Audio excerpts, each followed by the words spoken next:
Okay, so thank you very much for this. This morning's talks went better than I could have possibly expected. I think that was fantastic. I really like how diverse the community was, and admittedly there were some concerns because there's usually like a really tight theme, and it's like we need to talk about this one thing so we can really hammer into it. But the fact that we gave people flexibility, I think really inspired them to talk about what was most important to them. We saw that passion in their speeches, and we saw that that cohesion still came naturally, that everybody, one, was listening to the person before them, which is always a good sign, but that they were able to play off of each other. And I think that's something that the panel will be able to do as well. So we have a very diverse panel here today. I'll let them each introduce themselves at length. But first, I'll start on this side with Kun Phai from the International Rescue Committee.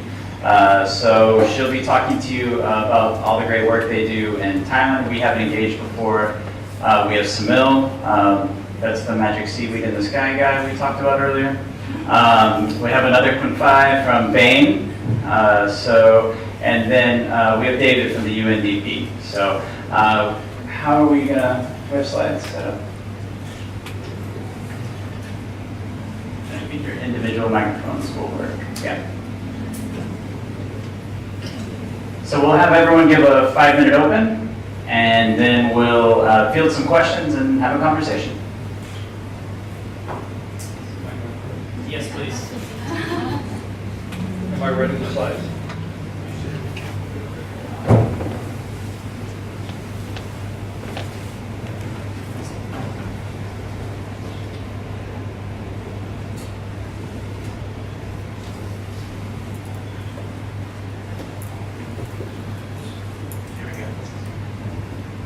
Okay, great. Good morning still. Good afternoon, everybody. I'm happy to be here, and thank you to Dave, thank you to UNESCO and everyone who's involved in putting this together. It's a very Enterprise Promotion Act and everything. It's a very interesting thing. I was part of the write-up team to put it together. I haven't seen the final English version, so I'd be really interested to see what the final version that got passed, because we had some revolutionary stuff in the initial act when it started to go through.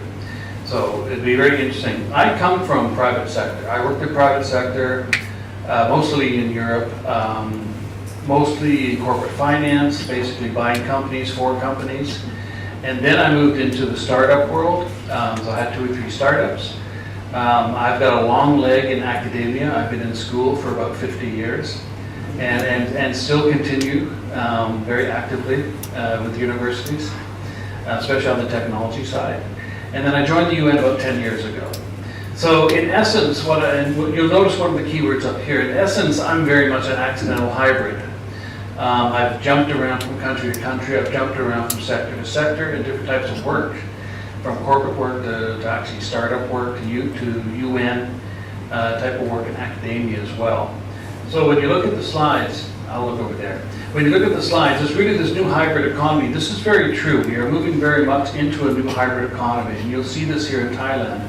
Social enterprises and the concept of social innovation and social financing is very much a part of that hybrid enterprise. It used to be private sector, it used to be public sector, it used to be civic sector. They all knew their worlds. They didn't talk much to each other. Now they are. They're all talking to each other. And that leads to a lot of opportunity, a lot of really good opportunity. So we're very much at the fork in the road. What I'm going to talk about very quickly is really around this blending, this blended finance. Because we're sort of in that transition phase where we have something called impact investing, we have something called commercial investing, we still have the charitable and the philanthropy foundations. But what's happening again in this hybrid is these new partnership architectures are starting to be formed. There's new definitions of partnerships that are being formed. And there is no template for this. There is no seriously looking at a best case practice. This is happening in multiple countries around the world right now. And they're all sort of discovering different ways of combining grant money with commercial investment, with concessional investment or impact investment. And it's a very creative world. So there are no real rules around this. There are rules within the act, but actually by combining different sources of financing, this opens up a whole lot of opportunities for financing social enterprises. And I'll just walk through this very quickly. This is basically the value chain. What you have on the financial demand side, the demand for finance is really this thing called a social enterprise. And in the concept of social enterprise is the more important. Enterprise comes first. You need sustainability.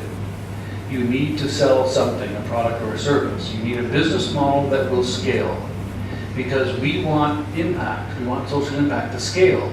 And if your business cannot be resilient in a marketplace, if it's not sustainable in a marketplace, that means the impact will not be able to benefit more and more and more people. So it's the foundation is this enterprise side.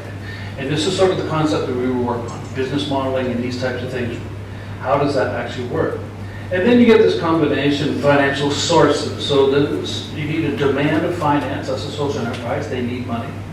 And then you have a source of financing. And that source of financing is traditional. You have the commercial, public and private, and that's commercial financing. But then you have this sort of concessional, public and private. That is, free money coming in from the government, or money that comes with conditionality from the government, as well as impact investors or different types of investors that aren't necessarily working for a market return. They'll take less than the market return, or they'll take a longer period to pay back.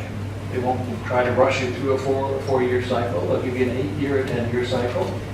And there's different ways to look at it, and I won't go into the technicalities of this, but what they call convertibles, equity and debt convertibles, where is really beneficial for social entrepreneurs that don't like equity. They don't like to give up part of their company, but some of that equity can be converted back to debt, where they can buy that company back at a good rate. So there's a lot of ways of looking at it. And the combination is how you blend this. And this becomes really interesting. I won't go into the mathematics, but you can very much see that there's a mathematical game here, where if an investor is willing to give you some money at 3%, and a commercial investor wants 20%, the combination of those two will get you a return anywhere between 3 and 20%. So there's a lot of different ways on how you can look at mixing, and that's this new hybrid economy that we're moving into. Not only applying to social enterprises, but you see low-cost private schools. You see a lot of things coming out, employee-owned businesses. A lot of things coming out that are using this model, and obviously the use of the finance at the end, social impact plus an expected return. That expected return under the Act is reinvested into your own business or into social commitments that helps you to grow. It's not paid out, so the CEO's not buying a villa in Phuket or a yacht. They're reinvesting that money in and investing in human capital. And the point also I want to make here, along every point here is, and I think Dane brought this up, especially around human capital, social enterprises, smart investors invest in talent first, ideas second. Talent is what they invest in. You can have a good idea, but you need the talent to pull it off. The hunt for talent is on now. That's the biggest crisis right now, is really to find the talent to pull some of these great ideas off. So investment in human capital becomes really interesting. Education, formal education, vocational, and some other types of education. How do you measure impact? You've seen this before. I come from the UN at the moment. This is how we measure it. So the SDGs, and anything between those 17, you can probably find any type of measurement under the 17. But what's really interesting is this. If you look at the investments that are made over the last year, this is where the investments are going. Don't worry between facilities and funds. That's concessional versus commercial debt. Don't worry too much about that. But what you see that a lot of money is going into no poverty. So there's a lot of social enterprise, a lot of investments moving into the area of trying to reduce poverty. When you look at zero hunger, health, quality education, these are getting less. Even in 14 and 15, so life below water, life on land, which is agriculture, and you go into the justice system. These are areas that investors are looking to invest in. They're looking for social enterprises in those areas, and specifically around ocean-based economies, agribusiness, and the legal system, because technology is now making a big play. Technology is that missing factor that's going to make a lot of this stuff switch around. This is 2017 numbers. I don't have 2018. But this is an indication of where social enterprises are. Very much community-based, poverty, creating jobs, these types of things. But where they needed to, where investors are actually looking to invest more into. And I think that's on that slide. So when you really talk about what is the purpose of social enterprise, it's really interesting, especially with PTT and Central, some of the larger corporations coming in, it really is coming down to this. What is the true purpose of capital? And that is becoming now this big question in this hybrid economy. What is the true purpose of capital? Is it wealth aggregation? Well, people need to make money, and if you put extra in, you should be able to pull a little bit extra out. But the 2% and the 1% model that we have right now is really hindering a lot of economic growth, especially rural economic growth. So the question again, as we talk about social enterprises today and tomorrow through the hackathon and everything else, for the corporates, we're looking at CSR, corporate venturing, and these new models, how you take corporate money and push it into your value chain through social enterprises. It really comes down to this: what is the true purpose of capital? So I'll leave you with that question. Thank you.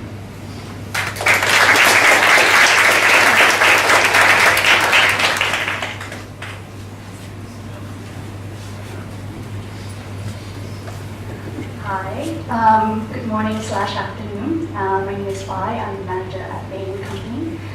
Just to give you a little bit of context, Bain is a strategy consulting firm.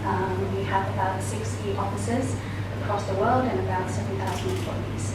So what's my role in this? So Bain said that I should talk about women empowerment, and I think how it fits into the broader picture of social enterprise is we all know that for-profit, non-profit, and government will all need to work together. And if you remember back to the first two slides earlier this morning, they showed a picture, and I bet we all saw different things. And as men and women, we have different perspectives that we can bring to the table. And I think from the business side, in some pockets of the business world, we're still lacking a lot of women in the leadership team. I think as Thailand, we're not doing too badly. I think the recent research shows that about 30% of senior leadership team are women, trailing behind Philippines, I think, and Indonesia, and they're at about 40%. But I think in businesses like ours, where the working hours can be long, the nature of the work, the scheduling can be unpredictable at times, it's really, really tough to retain women. Okay? So what I like to share with you today is just our perspectives and how we think about empowering women and what have we done about it. Okay, so first of all, a couple of years back, we said to ourselves, do we have a problem?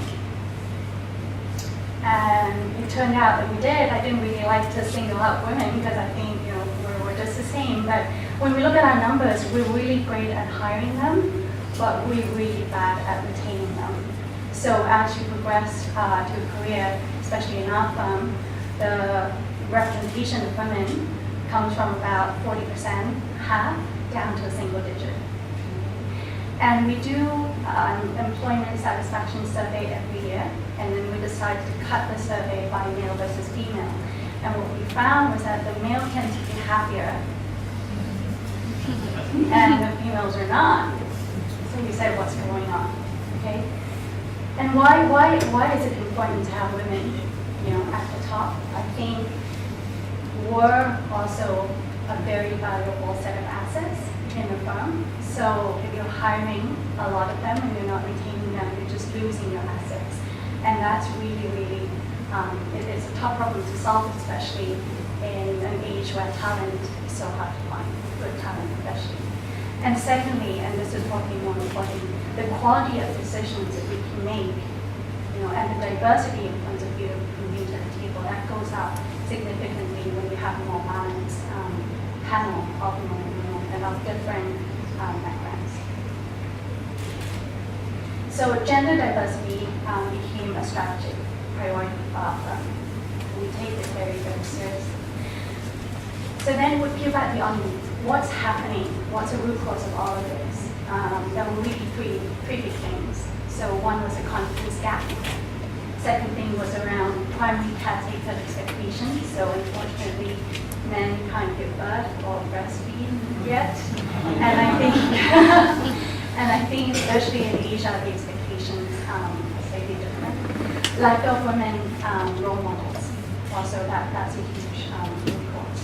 So confidence gap, you hear a lot about, oh, I feel really insecure, I'm probably not good enough to be part of the leadership team. The primary caretaker expectations, we hear a lot about, this isn't going to work. I want to be a mom, but I also want to have a career, and this type of career is just too difficult, and I can't do both well. Lack of women or lack of women role models. I think this is also interesting because over the years we found that the more women that you have in the leadership team, the better you are at retaining women because they can see that I can do this, it can happen. And it's even better when you have different brands of women leadership. So not only one type of persona, different types of personas that can demonstrate different paths to get there. So it's no longer a tough climb. So what have we been doing about it over the last 4 years or 5 years? So we were a strategy firm, so we had to eat our medicine and came up with a strategy for ourselves. The vision, our goal, is to be the #1 employer for female leaders. And I think more importantly is how do we ensure that they have a sustainable and thriving career. So it's not a struggle, right? So this is a long-term goal. And I think it starts from recruiting all the way through development and retention. Recruiting is not so much a problem at the Thammasat or undergraduate level. I think everyone's really hungry to learn and they would love to get on a flight, as many flights as possible, accumulate miles and see the world. But I think at an MBA levels or senior high levels, it becomes a lot more difficult. So on campus, the first question that comes would be, is it sustainable? How do you balance work and life? And that's something that we get a lot. So how do we hire right? Secondly, we reinvent flexible model. So we have a huge array of what we define rights, and I think we can talk about that later if you want. Reinforcing the culture of inclusion, of diversity is a conversation that we have as a firm at a global level, regional level, and local level across different forums. And I think lastly is celebrating different models of success.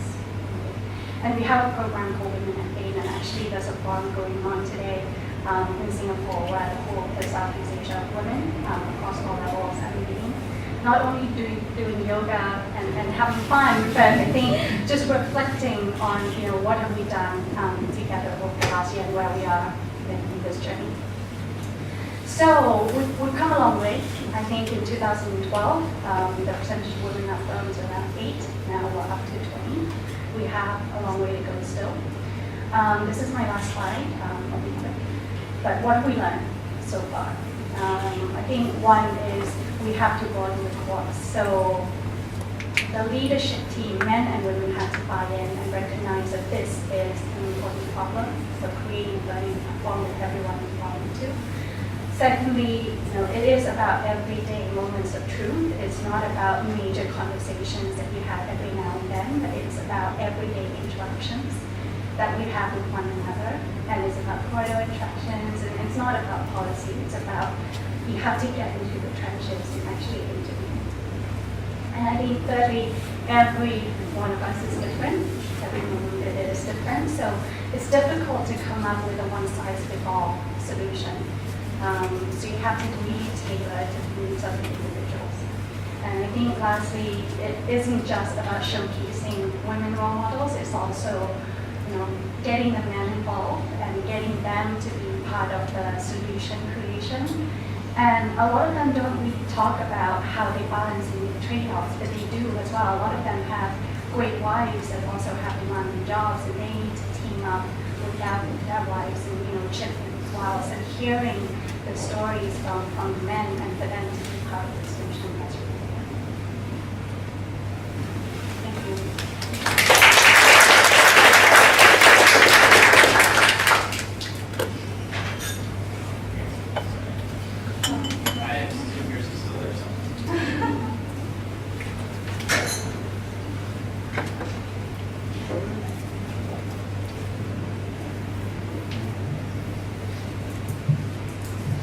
good morning, everybody. My name is Fai, also. Kun Fai and I actually went to school together in the UK about 30 years ago, and we just met again today. So you can see that social enterprise brings people together. So it's wonderful to be here and to represent the International Rescue Committee here in Thailand. So I'm just going to go through some very quick slides, just to tell you a little bit more about the IRC.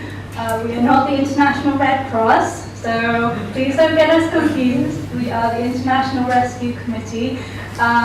We help displaced people around the world to transform their lives and to rebuild their lives while effectively contributing to society. The IRC was founded in 1933 at the call of Albert Einstein, and it has been operational in Thailand since 1975, and we work globally in 40 plus locations. In Thailand, we work with around 100,000 Myanmar refugees that live in 9 camps along the Thailand-Myanmar border, and we work with thousands of migrants and stateless people also all around Thailand. And we work obviously with a very wide network of government and civil society actors, without whom we really couldn't achieve what we're doing today. So our programs include livelihoods, legal assistance, protection, which includes women's and child protection also, and healthcare. And all of this is really tracked by some very clear KPIs that we stick to. It's a little bit small, I'm sorry. But really this is really just to show you where we work. So this is obviously the Thailand-Myanmar border, and we work all the way along the border as well as in Bangkok. And one statistic that I would like to point out is that almost half of the refugee population, which is around 50,000 people, are under 18 years old. Okay, this is a real problem for refugees and migrants. Like we've talked about before. Let's go to the next slide. So like we talked about before, we live in an aging population. The refugees that are under 18 have mainly been born and bred in refugee camps. The policy in Thailand does not allow refugees to leave the camps. Therefore, many of them have never left the camps. It's difficult to imagine, but please try to imagine it for the purpose of this conference. Migrant trends in Asia are also decreasing. In 2017, the average migrant age was around 35 years old, and the trend is likely to keep decreasing. Why we're talking about this is that what we really want to focus on for the purpose of this conference from the IRC side is to look at how migrant and refugee youth can be effective human capital. They're already human capital all around Thailand, 4 to 5 million, as Dana pointed out earlier. But how can we make it so that they're also protected and so that they can also have more opportunities to mobilize themselves and to more effectively contribute to our society here in Thailand. The youth also tend to fall through the cracks, which is another reason why we want to talk about the youth. A lot of refugees will study up to grade 10 without any further opportunity for higher education, to leave the camp or to get a job. So after grade 10, they have nothing to do. And that's when problems start, particularly psychological problems, which in the future will contribute negatively to society once they eventually leave the camp. Meanwhile, on the other hand, there is hope and there are opportunities with the AEC, with the vision of the AEC. I'm not sure how far that vision has gone, but the vision itself is something that we strive to to get our refugees and our migrants involved in. And also the SEZs, the Special Economic Zones. The three big refugee camps are in that province. The biggest camp, Mela, is in Mesol, and it has a population of around 40,000 people. That province has a population of 60,000 people. So basically the camp is a little city within the province, and half of those people are under 18 and they never left the camp. Now you're wondering, how on earth do we work with refugees? They can't leave the camp. How do we help them? Well, if you remember Dane's brilliant slide about the wall, this is a very big wall that we have to build a ladder to get over. But we're building it. And has it been long? Yes. Has it been very difficult? Absolutely. But has it been worth it? 100%. So I just want to talk a little bit about this picture here. So this picture here is a birthday party that was a surprise that was thrown just last week. The kid in the middle wearing the orange shirt is one of our refugee interns now interning at Amari Donmuang.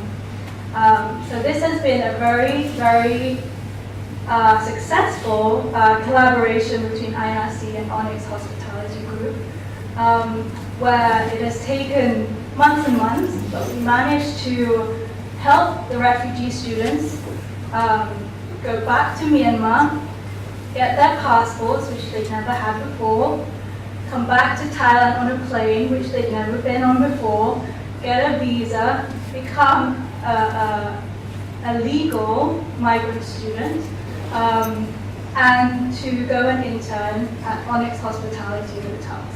So if you see them around, please go and say hello. But as you can see, they have fit right in. They're learning Thai, they're very skilled, and they speak 3 or 4 languages, including Burmese and Thai and English. So, these kids have so much potential.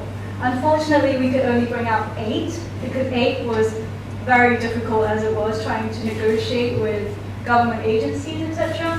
But we managed it. So it was a ladder that we climbed, and hopefully we are on the top of the wall right now. And once they complete their internships, and we can climb down the other side and get them jobs.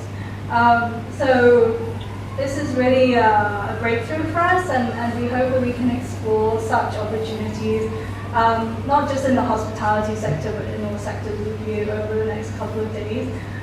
In the camps, we have trained nurses, we have trained medics, we have trained legal professionals, we have trained laboratory workers, interpreters.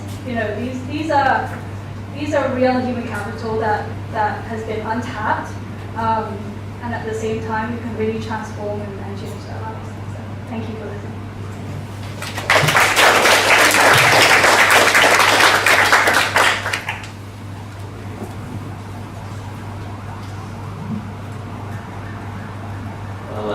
I guess I have the distinction of going last, and I must admit it's a lot of pressure because those are some amazing presentations.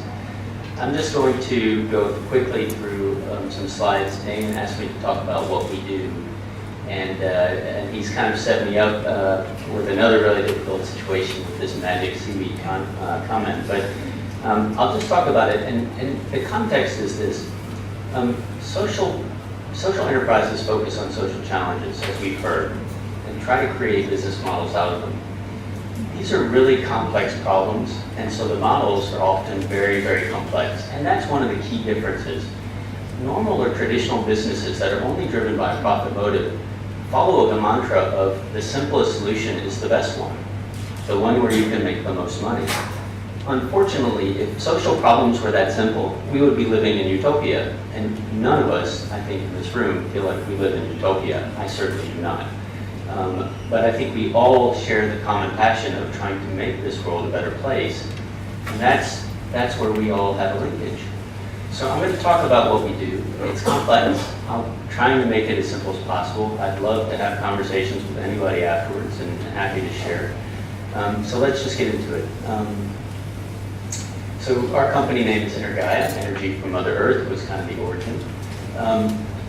And I'm basically going to kind of talk through our motivations, right? So global food supplies are going to be strained. We have a long-term kind of vision of how do we address the coming food crisis, of how food supply needs to maybe double by 2050 according to the FAO. But there's another interesting data point when you look specifically at protein consumption. We're all trying to raise the income levels at the base of the pyramid. The 2 billion people who make very little in the world. As income levels increase, what most people don't realize is protein consumption triples. A rural farmer in Bangladesh eats 30 grams of protein a day. The average person in the US eats 90 to 100 grams of protein a day. So that's going to exacerbate the supply problem. Now the magic seaweed that they mentioned that we grow is actually a microalgae called spirulina. And if you don't know what spirulina is, it grows floating in water. It's a single-cell microorganism. Many of you may have been familiar with it or heard about it in tablets or capsules, but it's very high in protein, 60% by dry weight. It's high in a lot of other micronutrients, vitamin A precursor, keratin, iron. Reasons that development aid agencies look at it because it's incredibly beneficial for undernourished population groups.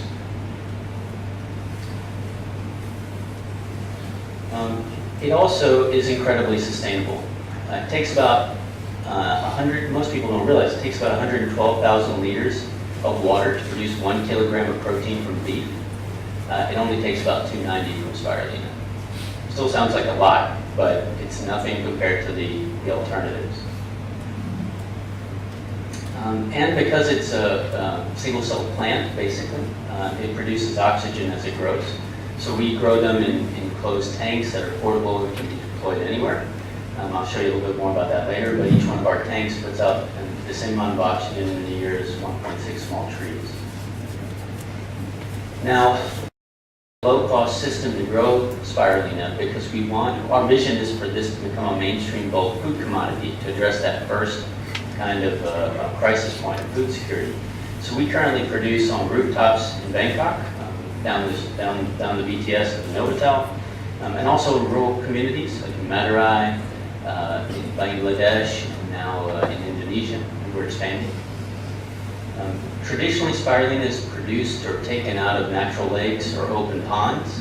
You can see some examples here because it grows in a very particular environment, highly alkaline lakes. It doesn't grow in the oceans, it doesn't grow in many places around the world. But one of the challenges with this, especially in the view of WHO, which recognizes it for its nutritional value, is open air contamination, being able to get into the pond. So what we did is we designed a low-cost way to use closed tanks out in the sun to grow the spirulina. And by doing that, we were able to bring a lot of automation technology and ways to reduce the amount of time and labor it takes for people to use it. And it becomes very scalable and deployable because big open ponds are not very scalable. We've been doing this for many years, and we've won several awards from wonderful sponsors like BFAT, USA, and others. We've gotten some press. Now, we don't want to be a tablet or supplement maker because that's not going to get spirulina into food sources or supplies in the volumes that are necessary by 2050. So we don't do that. We make mainstream food products like pastas, snacks. We sell it in raw form, ice creams, chocolates, lots of things. But we also uplift livelihoods in the process. So what we do is we now focus a lot of our efforts on farming spirulina in rural communities in the developing world. We just won a Gates grant to expand this model into Kulman in Bangladesh. We are working with WWF and UN Environment, Conservation Migratory Species for a project in Central Kalimantan in Indonesia. And we'll open an office in India next year to support a project we have with the Swiss Foundation in Madurai.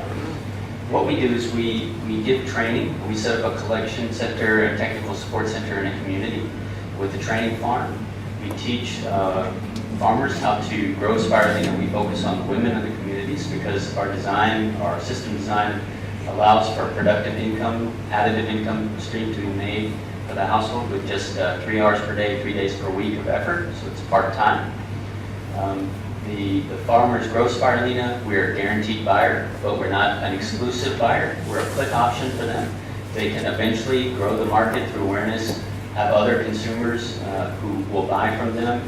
We welcome that because our vision is 20 million tons of spirulina consumption by 2050, and we're moving from about 10,000 tons today.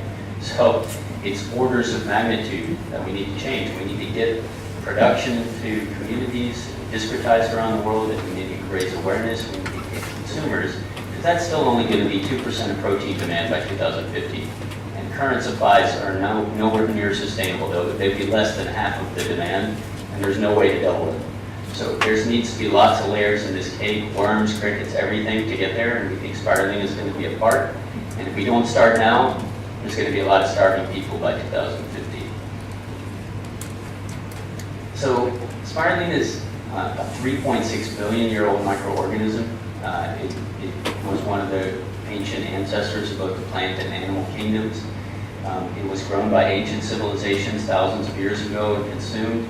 And then people kind of forgot about it until this fridge scientist was traveling around Africa in the 1950s characterizing malnutrition and came across this community of people, local people living on the shores of Lake Chad, and discovered to his dismay that their nutritional health was better than the people in France that he had just left. And he couldn't believe it, so he stayed there to understand why.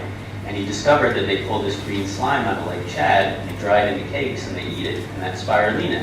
And he brought it back to France with him, and France is one of the biggest consumers of spirulina in the world, but they can only produce 14% of it because of climate, so they import the rest. And our vision is to help solve those problems by having rural production around the world and grow it into a 20 million ton per year bulk commodity by 2050. There's huge demand for it. This is FAO data on the left, as I mentioned. There's also spirulina is one of the only natural sources in the world of blue, food-safe blue, which is coming from phycocyanins. There's a huge niche market for that as well. We do this with smallholders, as I mentioned, where we bring a financing solution for them, lease to own, and we're the contracted buyer. We have a lot of projects going on, as I mentioned, great partners for scalable social impact, and we continue to look for new partners. And we just closed our first commercial financing round because we've been doing this for 10 years. And one of the things, if you want to talk about on the panel, is how much of a struggle it is for social enterprises to gain funding because of commercial return expectations, lack of investors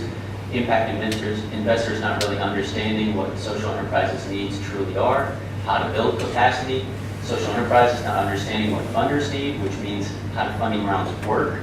I didn't know that until just the last 2 years, and I spent 15 years working at General Electric as a senior manager, but we never talk about that kind of stuff. So just really understanding that, but embracing the fact that as a social entrepreneur, I would love to share my learnings with others so they don't have to spend 10 years learning it. They don't have to spend the capital. I'll gladly share that. So that's it. Sorry if I went a bit over, but we're welcome. I've got a few contacts myself and a couple of my other team members on here. You're welcome to contact us and reach out for anything. That's actually my son on the slide with the spirulina mustache. It's great for kids and for adults. We have it every day. So not only a believer and a seller, I'm a user. But not a drug user, but it sounds like it. So, thank you very much for your time and attention. And back to you, Vivian.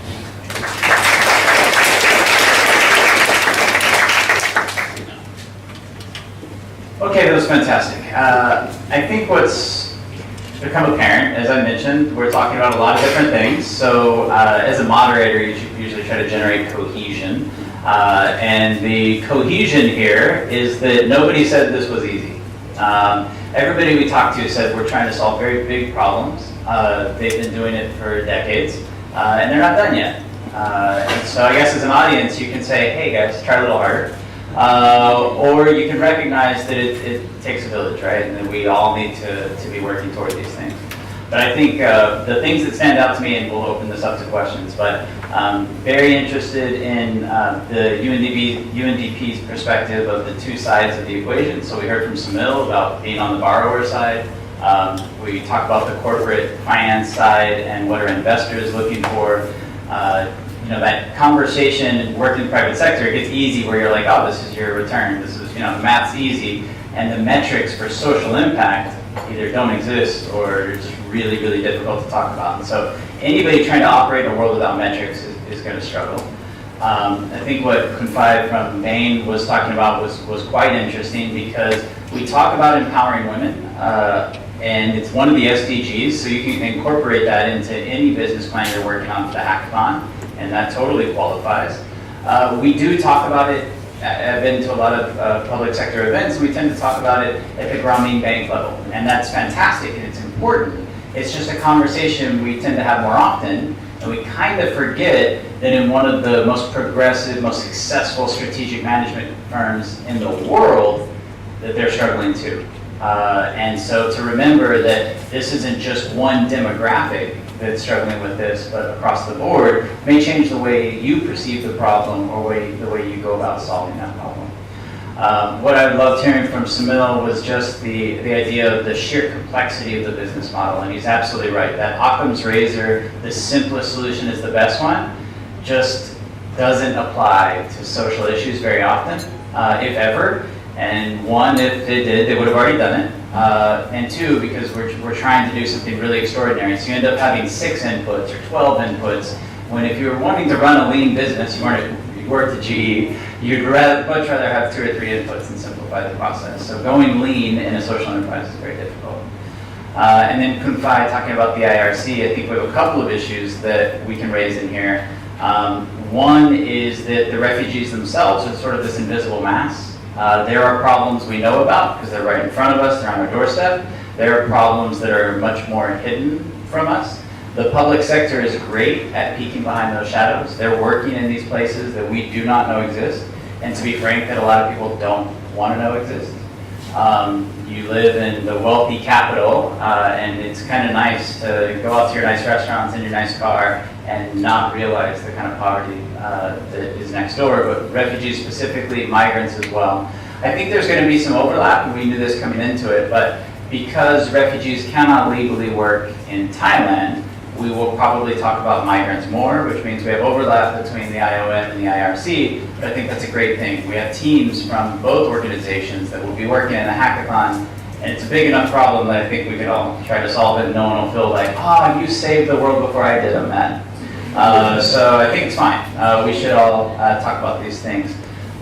With that said, I would like to open up for any questions, because, and they don't need to, often people want some magic question that applies to the panel. Just whatever will help you guys with the next strategy session, which is assets and liabilities, how do we make connections, or the hackathon that will be coming up, who do I want to partner with, how do I want to solve problems. But I would love to hear from you guys. Yes, sir. I have a bit of a selfish question for Samir. I thought that the spirulina was artificial because I only ever read it on the food I gave to my fish at home. And so I never heard of it until today. And it's very interesting to see all this, and I haven't heard about it at all. And where can I find spirulina for my daughter to eat at home? It's a great question, and I think the answer is often spirulina, especially if it's grown in open pond configurations, has an off flavor because spirulina will pick up the flavor of the water that it's grown in. And we don't have that issue. Ours is very taste neutral, so we can put it into mainstream products or what have you. But if it's off flavored, then mostly it'll be used in animal feed or in tablets or capsules because you don't really taste the tablet or the capsule that you consume. And so we're trying to kind of break that situation, and in terms of where you can find it, just talk to me afterwards and I'll share with you. Is it central? That's mine, y'all. Not in Central yet, but I know Pry really well, so I'll talk to her about it. My second question afterwards, after the session, like we are about I work with we work in 180 years and expanding. Would it be viable to get some rural schools as a business to start growing this way? They have plenty of land, plenty of sun, they can find water. Would it be something that could be expanded and Yeah, I love it. I really, really enjoyed his presentation because I was, I think it was in September or early October, I was at the Soniva Slow Life Conference. And one of the projects we talked about there was how to bring, what do you call it, composting and things like this into schools. And my wife actually works at an early childhood education center here in Bangkok. And so I've talked to their school already about bringing composting and stuff in, start teaching, preschoolers and kindergartners. So I would love to do that with Spirulina, and we'll touch base. I want this to work. I want to quickly say that project-based learning is fantastic. Again, Dr. Michai covered that really well, but the earlier you learn and learning by doing, and I've seen people, TP is big about eggs and chickens and the sustainability of that. Also, they sell chickens and eggs and it looks good. I know somebody that's working on saline-resistant agriculture in Rayong because they have all this saline in the soil. So there's a handful of stuff that grows there, and all you have to do is go to the school, you teach them how to plant it, they can eat it, they can sell it once they get to that page, and it improves nutrition, which is a real problem in Thailand, and also it improves business practices. So I think the idea that people are starting to think in like practical solutions is fantastic, and there's a lot of opportunity for that. So, next question, please. Yes, ma'am. So my question is around impact investors. Hi. My question is around impact investors and what the space here in Thailand looks like, and if impact investors are looking to both maximize profits, returns, and impact, or what is that kind of balance that they're trying to strike?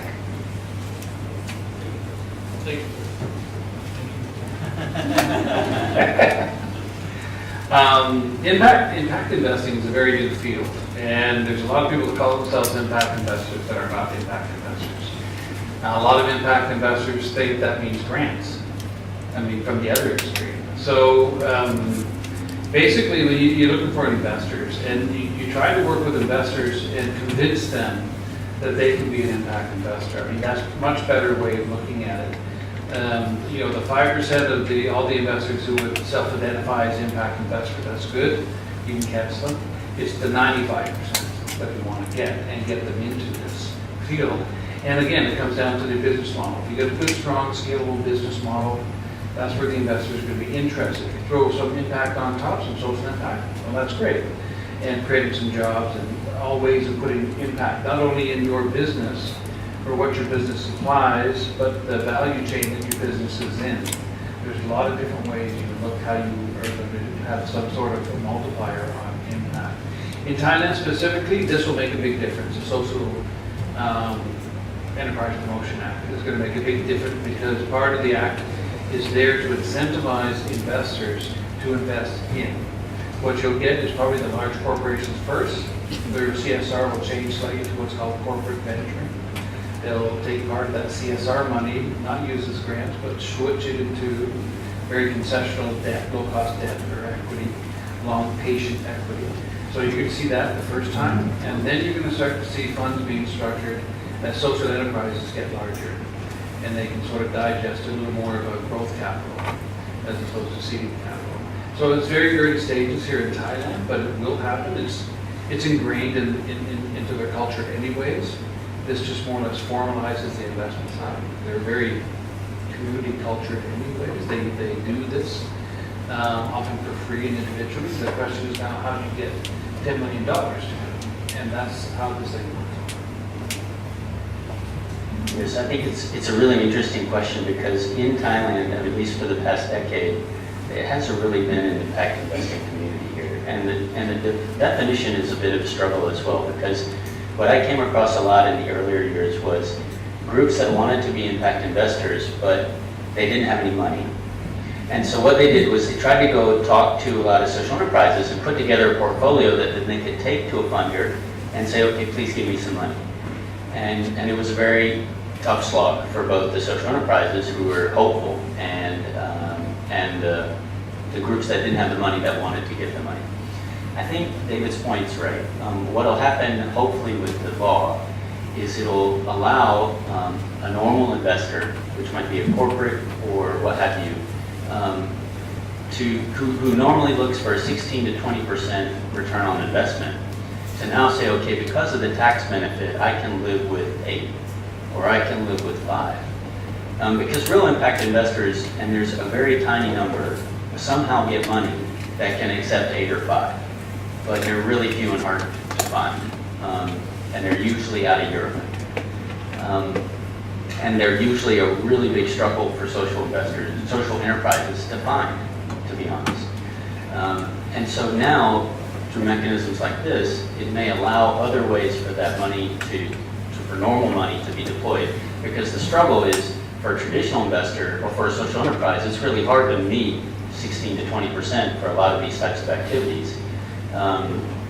Because they're just really complex and they take a lot of cost to set up, and you're trying to work with low-income communities who don't have a lot of money. So you have to do things like, what Beachhead Foundation talked about and that followed along, right? Which is kind of Robin Hood it. I mean, they said it in different ways, but you have a business model where you're catering to a lot of high-income communities to make your money, and you're using that to subsidize the lower-income streams. And that's a lot for a normal investor to get their heads around. It's too complex. It's not simple enough for the return to normal. So sorry to go on. I think I'm getting going here, but we're happy to talk with you afterwards. I think this will help. There's not really a clear definition of impact investor, which is part of the problem, and it didn't really exist here before. Yeah, and just to add another point, there's 2 types of investors you'll find. There's investors that invest with intuition. They invest with their gut. They'll make a gamble on you. If they like you, they like your model, they'll invest. Then there's mathematical investors. They invest by the numbers. The majority of investors are mathematical investors. But the 2 of these combinations, with the formal law in place, that means the mathematical investors will actually come into the impact space. Because now they have a law and some structure behind it, so they can do it with math. So it saves a lot for starting companies, because if you go to an intuitional investor, you got to make them like you. Now you make them like the plan, and that's a lot easier to validate. I want to take 2 seconds real quick.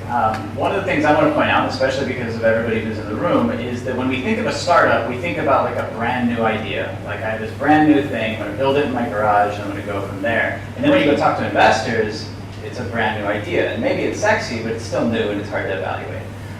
With this law, I think the first movers we're going to see, and we are already seeing, are these companies that already have a ton of money laying around anyway, and they're going to be moving it from CSR into social enterprise. We heard from some of them today. So SE Ventures does precisely that. But the great thing about them, so this is PTT, the great thing about them is that they have a huge value chain. So all you have to do is plug into that value chain, and they already get it. They're already into the conversation. And so you can come up with an idea that just fills the void. So for example, the coffee sourcing that Kun Chun-Sen talked about, it's not a problem. Somebody was growing coffee, somebody else was buying and trading it, and then Cafe Amazon bought it and brewed it. They bought into the middle of that value chain in a social enterprise mechanism. And just like Samil said, the returns on a retail investment usually need to be 20%, oil and gas needs to be 10%. But coffee sourcing, maybe we can do 5. Why not? Because it's going to fit into our value chain. It's going to help our upstream and our downstream. And that's kind of what I would be looking at. As opposed to trying to do something brand new, go find these people with a ton of money, with really complex, we do have some big players. PTT does everything. Central does everything. SEG does everything. CP does everything. So go into the everything companies and find what they're missing, and I think you'll find your life a lot easier. I have a couple of interesting questions, if you don't mind. I would definitely like to hear from both FIs in whatever order. But one thing I was very curious about is refugees and migrants seem like these totally different things. And the idea that one could become another, I think is really important to this conversation. So can you maybe walk us through, okay, refugees are illegal to work, migrants are legal, how do we get from A to B? Sure.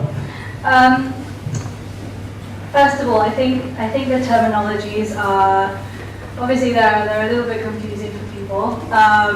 But refugees are usually defined as people who are fleeing conflict and who have sought asylum in a country and protected usually by a refugee convention. Unfortunately, Thailand is not a signatory of the UN Refugee Convention, therefore they are not recognized in Thailand. So they remain in these camps without the ability to legally leave, to work, or to find education. So that is a refugee. A migrant is usually someone who will cross over to another country, either displaced, they could be displaced by conflict, but they don't seek asylum in a camp and they don't have the UN or NGO protection or government protection. So they come here by themselves, either to better their lives or economic opportunities, or they are fleeing conflict and poverty in their own countries. So those are the two terminologies. But really, a lot of these people overlap. We have to look at the population. We don't want to get too bogged down in the terminologies, because at the end of the day, these are people who have left their lives behind in order to find a better one elsewhere. And at IRC, we want to be able to, I guess not merge the populations, but give as much choice as possible for refugees to become a migrant, which basically means they're no longer living in a camp and dependent on aid. So right now, the refugees started crossing into Thailand in 1984. That's a long time ago. We're now the third generation, which is why the population in the camps is so young.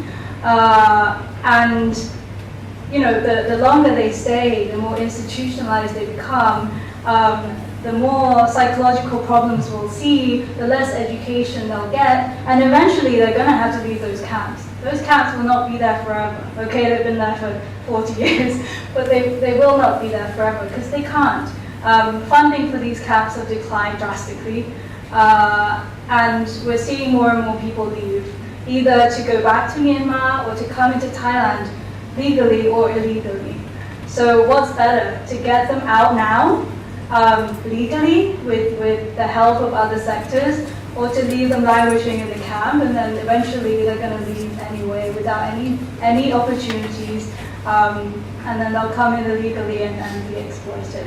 So really, sorry, that was really roundabout there. Basically, for a refugee to become a legal migrant, they would have to go back to their country of origin, so in this case, Myanmar. They would go back to Myanmar, they would apply for citizenship and get their passports, and then they would come into Thailand on a visa. A student visa, a working visa, an MOU arrangement with a company. So it's definitely possible. But people see it as, a big barrier, and this is all the legal issues, and really the refugees just need the knowledge. They need the knowledge that this is what they can do. They need to have a lot of encouragement. These kids, they haven't really been encouraged a lot. And they need some mentorship and an opportunity and some faith. So we're so grateful to Onyx Hospitality for having that faith and that belief and really changing some lives. So it's definitely a possible thing to do. Maybe ridiculous, but possible. Well, it's all difficult. So, okay, good to know. And then actually that's leads to my next question. So, and this is always the start of a conversation. A panel isn't the end of a conversation. That's what lunch is for. So what we'll do is, you mentioned that mentorship, but I'm interested in two elements of promoting female leadership at Bain. You mentioned the different types of flex, because I can't think of that many, so I'm curious what they are. And two, is this formalized mentorship, or is it just the fact of, wow, there's a female leader above me, which means it's possible? Flex. So maybe just a quick time check. So what do you think? What do you think is a flex model of work? How do you think about it today? Flexible working hours. Working from home, yeah? pretty much it. Yeah, flexible working hours. The way we think about it is, yes, those two models, but even with the flexible working hours, so we have created, 20% of work, so pretty much 1 day a week, 40%, 60%, 80%, 100%. I myself have done 60 as well as 80 as well as 100. Working from home is much easier now with technology, conference call, and all of that. But also for us, it's about different types of role that you can take in the organization as well. So if you want to be client-facing, that's a lot more demanding in terms of time and in terms of travel schedule as well. So as women, you have an option to take a different career path. So you can work on an internal role where you create intellectual property, pushing boundaries about research, or work in an internal strategy team, for example, where the hours are a lot more controllable. And I think what we found was, it's not that you have to choose one model and stay with that forever.